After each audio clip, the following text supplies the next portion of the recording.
Saya tidak akan memaafkan pada jajaran eselon mana saja mereka yang mau melakukan pola kepemimpinan yang eksklusif, yang hanya mementingkan dirinya, kelompoknya,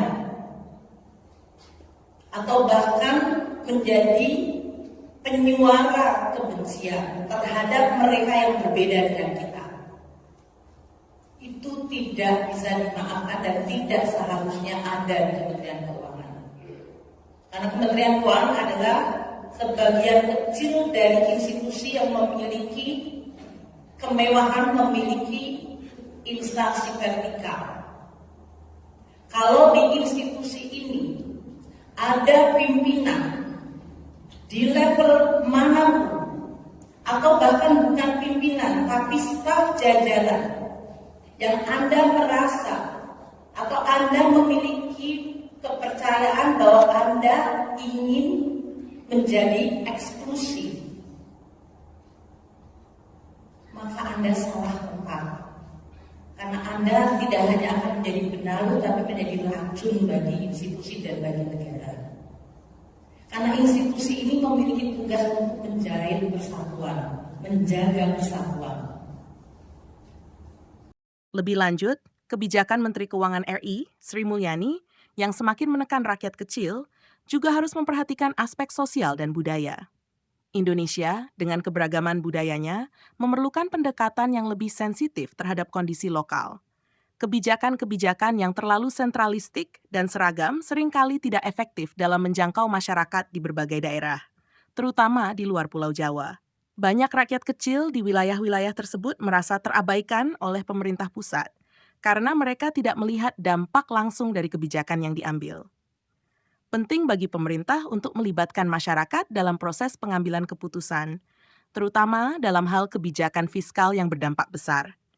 Melibatkan masyarakat dalam konsultasi publik, diskusi kelompok, atau panel ahli dapat membantu memastikan bahwa kebijakan yang diambil benar-benar mencerminkan kebutuhan dan aspirasi rakyat kecil. Dengan cara ini, pemerintah tidak hanya mendengarkan kritik dan masukan, tetapi juga bisa merancang kebijakan yang lebih adaptif dan responsif terhadap perubahan kebutuhan masyarakat. Dalam jangka panjang, kebijakan-kebijakan yang lebih berorientasi pada kesejahteraan rakyat kecil memerlukan investasi yang lebih besar dalam sektor pendidikan, kesehatan, dan infrastruktur. Pendidikan adalah kunci untuk meningkatkan kualitas hidup masyarakat. Dengan meningkatkan akses pendidikan, baik dalam hal kualitas maupun kuantitas, pemerintah dapat memberikan kesempatan yang lebih besar kepada rakyat kecil untuk keluar dari lingkaran kemiskinan. Program-program beasiswa, pendidikan vokasional, dan pelatihan keterampilan yang lebih banyak dan merata harus didorong agar masyarakat bisa bersaing dalam pasar tenaga kerja yang semakin kompetitif. Di bidang kesehatan, pemerintah harus memastikan bahwa layanan kesehatan dapat diakses oleh semua lapisan masyarakat, tanpa terkecuali. Sistem Jaminan Kesehatan Nasional (JN) yang lebih inklusif dan efisien dapat membantu rakyat kecil untuk mendapatkan perawatan medis yang dibutuhkan tanpa harus merogoh kocek terlalu dalam. Penyediaan layanan kesehatan yang memadai di daerah-daerah terpencil juga penting untuk memastikan bahwa semua masyarakat, tanpa melihat status sosial atau ekonomi, dapat hidup sehat. Investasi dalam infrastruktur juga merupakan langkah yang penting untuk mendukung ekonomi rakyat kecil. Infrastruktur yang baik, seperti jalan, jembatan, dan fasilitas publik, akan meningkatkan mobilitas dan akses ke pasar, memperlancar distribusi barang, dan membuka peluang ekonomi baru di daerah-daerah terpencil.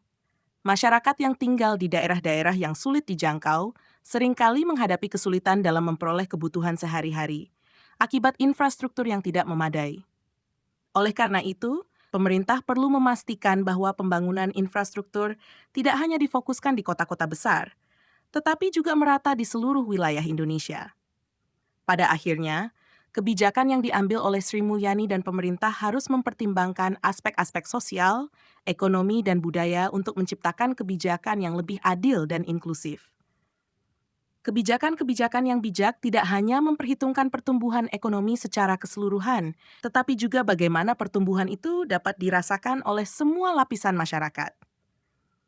Dengan memperhatikan aspek ini, pemerintah dapat memastikan bahwa rakyat kecil tidak hanya menjadi penonton dalam pembangunan ekonomi, tetapi juga bisa menjadi aktor utama dalam pencapaian kemajuan ekonomi Indonesia. Lebih lanjut, kebijakan Menteri Keuangan RI, Sri Mulyani, yang semakin menekan rakyat kecil, juga harus memperhatikan aspek sosial dan budaya. Indonesia, dengan keberagaman budayanya, memerlukan pendekatan yang lebih sensitif terhadap kondisi lokal. Kebijakan-kebijakan yang terlalu sentralistik dan seragam seringkali tidak efektif dalam menjangkau masyarakat di berbagai daerah, terutama di luar Pulau Jawa. Banyak rakyat kecil di wilayah-wilayah tersebut merasa terabaikan oleh pemerintah pusat karena mereka tidak melihat dampak langsung dari kebijakan yang diambil. Penting bagi pemerintah untuk melibatkan masyarakat dalam proses pengambilan keputusan, terutama dalam hal kebijakan fiskal yang berdampak besar. Melibatkan masyarakat dalam konsultasi publik, diskusi kelompok, atau panel ahli dapat membantu memastikan bahwa kebijakan yang diambil benar-benar mencerminkan kebutuhan dan aspirasi rakyat kecil. Dengan cara ini, pemerintah tidak hanya mendengarkan kritik dan masukan, tetapi juga bisa merancang kebijakan yang lebih adaptif dan responsif terhadap perubahan kebutuhan masyarakat. Dalam jangka panjang, kebijakan-kebijakan yang lebih berorientasi pada kesejahteraan rakyat kecil memerlukan investasi yang lebih besar dalam sektor pendidikan, kesehatan, dan infrastruktur. Pendidikan adalah kunci untuk meningkatkan kualitas hidup masyarakat.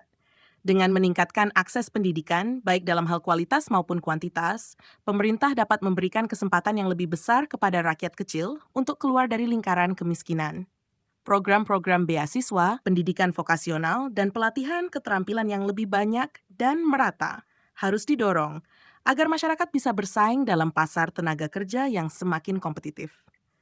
Di bidang kesehatan, pemerintah harus memastikan bahwa layanan kesehatan dapat diakses oleh semua lapisan masyarakat tanpa terkecuali. Sistem Jaminan Kesehatan Nasional (JN) yang lebih inklusif dan efisien dapat membantu rakyat kecil untuk mendapatkan perawatan medis yang dibutuhkan tanpa harus merogoh kocek terlalu dalam. Penyediaan layanan kesehatan yang memadai di daerah-daerah terpencil juga penting untuk memastikan bahwa semua masyarakat, tanpa melihat status sosial atau ekonomi, dapat hidup sehat. Investasi dalam infrastruktur juga merupakan langkah yang penting untuk mendukung ekonomi rakyat kecil. Infrastruktur yang baik, seperti jalan, jembatan, dan fasilitas publik, akan meningkatkan mobilitas dan akses ke pasar, memperlancar distribusi barang, dan membuka peluang ekonomi baru di daerah-daerah terpencil.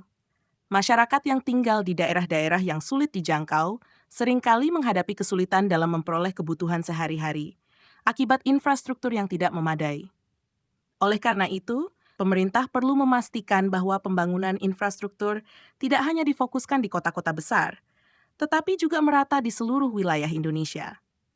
Pada akhirnya, kebijakan yang diambil oleh Sri Mulyani dan pemerintah harus mempertimbangkan aspek-aspek sosial, ekonomi, dan budaya untuk menciptakan kebijakan yang lebih adil dan inklusif.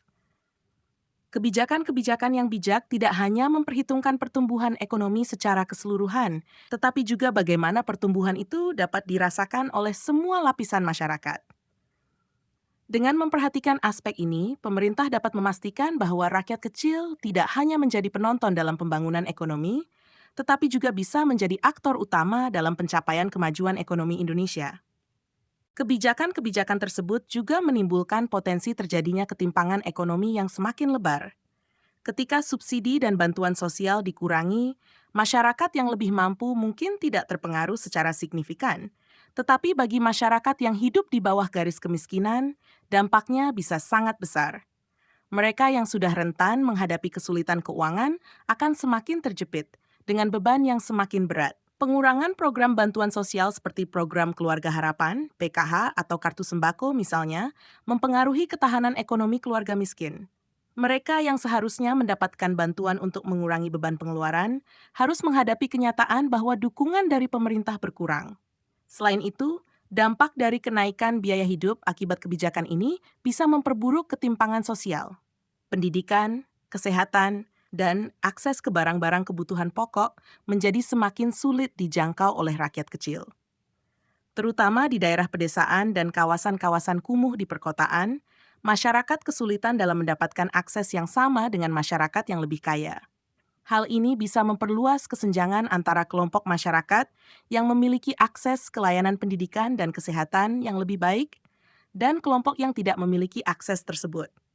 Untuk mengatasi dampak negatif ini, pemerintah memerlukan pendekatan yang lebih holistik dalam perencanaan dan pelaksanaan kebijakan. Misalnya, menyediakan jaring pengaman sosial yang lebih kuat dan efektif untuk melindungi rakyat kecil dari dampak kebijakan ekonomi yang ketat. Program bantuan langsung tunai (BLT) yang lebih terarah, subsidi pangan yang lebih tepat sasaran, dan peningkatan akses pendidikan dan kesehatan bagi kelompok rentan adalah beberapa langkah yang bisa diambil. Selain itu, kebijakan yang lebih pro rakyat kecil juga harus mempertimbangkan pembangunan ekonomi yang inklusif, yakni menciptakan lapangan kerja yang lebih banyak dan produktif di sektor-sektor yang dapat diakses oleh semua kalangan, termasuk masyarakat kecil. Ini mencakup program pelatihan dan pendidikan untuk meningkatkan keterampilan tenaga kerja yang memungkinkan masyarakat memiliki daya saing dalam pasar kerja yang semakin ketat. Pemerintah juga perlu meningkatkan investasi di sektor-sektor yang dapat memperkuat ketahanan ekonomi rakyat kecil, seperti sektor pertanian, UMKM, dan sektor kreatif, yang seringkali merupakan sumber penghasilan bagi masyarakat yang kurang mampu. Di samping itu, penting bagi pemerintah untuk melakukan komunikasi yang lebih baik mengenai kebijakan ekonomi yang diambil.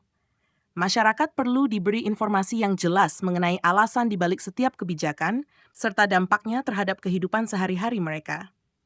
Transparansi dalam pengambilan keputusan juga akan meningkatkan kepercayaan masyarakat kepada pemerintah, terutama dalam hal kebijakan yang menyangkut kesejahteraan rakyat kecil. Kebijakan ekonomi yang diambil oleh pemerintah seharusnya tidak hanya fokus pada stabilitas ekonomi makro, tetapi juga pada kesejahteraan masyarakat secara keseluruhan. Kebijakan yang bijak adalah yang mampu mengatasi masalah jangka pendek sambil memastikan bahwa rakyat kecil tidak mengalami beban yang berlebihan. Dengan cara ini, pemerintah dapat memastikan bahwa kebijakan ekonomi yang diambil tidak hanya menguntungkan kelompok ekonomi tertentu, tetapi juga bermanfaat bagi seluruh masyarakat Indonesia. Selain peningkatan pajak dan pengurangan subsidi, kebijakan-kebijakan Menteri Keuangan RI Sri Mulyani juga seringkali mempengaruhi aspek lain dari kehidupan ekonomi rakyat kecil. Salah satu dampak lainnya adalah pada sektor perumahan dan transportasi. Kenaikan harga bahan bakar minyak, BBM, dan tarif angkutan umum akibat pengurangan subsidi memicu peningkatan biaya transportasi. Ini berdampak langsung pada pendapatan masyarakat yang menghabiskan sebagian besar pendapatannya untuk transportasi, terutama di daerah dengan mobilitas tinggi.